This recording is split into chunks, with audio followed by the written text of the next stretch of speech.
بسم اللہ الرحمن الرحیم۔ آج کل سوشل میڈیا کے اوپر یہ خبر گردش کرتی ہے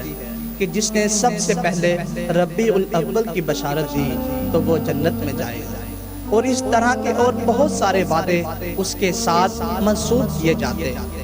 عجیب سی کہانی ہے، جبکہ اللہ کے پیارے محبوب کا کوئی حکم اس باب میں نہیں ہے، بلکہ حکم یہ ہے کہ جب 29 دن ہو جائیں تو پھر چاند دیکھو، اور اگر چاند دکھائی دے گیا تو ٹھیک، ورنہ 30 دن پورے کرو۔ بس یہ سادہ سا ایک نظام ہے،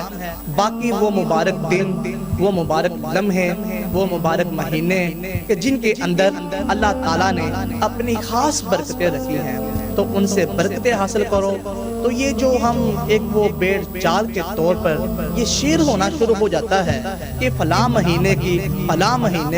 کہ جس نے سب سے پہلے یہ خبر دی تو اس پر رسول اللہ صلی اللہ علیہ وآلہ وسلم کی شفاعت واجب ہوگی، تو یہ کتنی بدترین بات ہے کہ حضور نبی کریم صلی اللہ علیہ وآلہ وسلم کے نام وہ چیز منسوخ کر دی جائے جو میرے پیارے نبی کریم صلی اللہ علیہ وآلہ وسلم نے فرمائی ہی نہیں، بلکہ یہ فرمایا کہ جس نے میرے اوپر جانتے بوجھتے جھوٹ گڑا اور میری طرف جھوٹ کو منسوب کیا، وہ اپنا ٹھکانہ جہنم میں تلاش کرے۔